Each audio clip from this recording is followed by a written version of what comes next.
जिस लम्हे का इंतजार था बिल आखिर वो आ गया।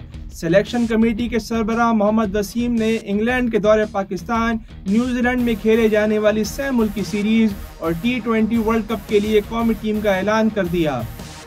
एशिया कप के फाइनल में जिस तरीके से कौमी टीम पर तनकीद हो रही थी, उन तमाम तनकीद को बालाए ताक रखते हुए टीम में बहुत ज़्यादा रद्द-बदल करने का फैसला नहीं किया गया।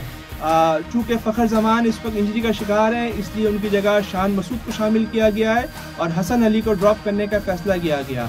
आज की इस वीडियो में हम इस टीम के 3 मस्बत और 3 मनफी पहलुओं पर बात करेंगे, लेकिन सबसे पहले हम बात करेंगे मनफी पहलू, ताकि वीडियो का इख्तिताम अच्छा और खुशगवार हो। सबसे पहला मनफी पहलू ओपनिंग जोड़ी से मुताल्लिक है।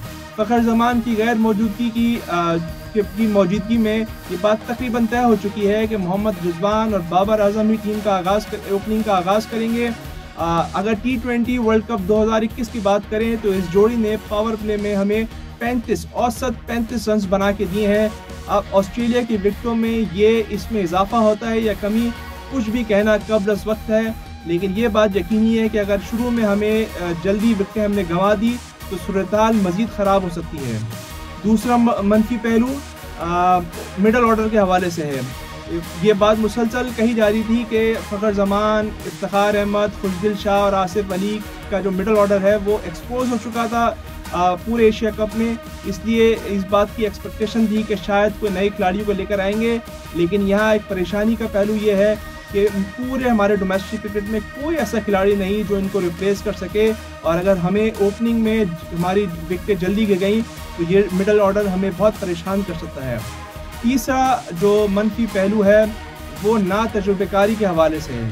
फ़खर जमान की गैर मौजूदगी में शायद शान मसूद को मौका मिल जाए, लेकिन ये बात याद रहे कि शान मसूद ने किसी भी T20 क्रिकेट में पाकिस्तान की तरफ से कभी कोई नुमाइंदगी नहीं की, और अगर वो टीम का हिस्सा बनते हैं तो वो डेब्यू करेंगे। उसके अलावा हैदर अली हैं।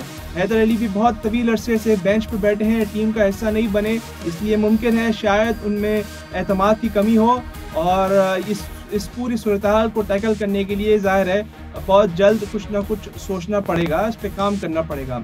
अगर हम मस्बत पहलू पर बात करें तो शाहीन शाह अफरीदी की वापसी यकीनन सबसे मस्बत पहलू है। अगरचे वो मुकम्मल तौर पर फिट नहीं हुए, मगर उनके बारे में ये बात कही जा रही है कि वर्ल्ड कप से पहले वो यकीनन फिट हो जाएंगे और टीम का हिस्सा होंगे। दूसरा मस्बत पहलू शादाब खान के हवाले से है। उनके बारे में ये बात कही जा रही थी कि इंजरी के सबब शायद वो वर्ल्ड कप का हिस्सा नहीं बन सके, मगर ये खबरें दम तोड़ गईं। और एक अच्छा पहलू ये है कि उनकी स्पिन बॉलिंग, उनकी बैटिंग और फील्डिंग एक ऑलराउंड कारकर्दगी का मुजाहरा कर रहे हैं और फॉर्म में भी हैं, तो उनकी मौजूदगी यकीनन कौमी टीम के लिए एक सुख का सांस लेने जैसी सूरत-ए-हाल होगी। तीसरा मस्बत पहलू हसन अली की गैर मौजूदगी है।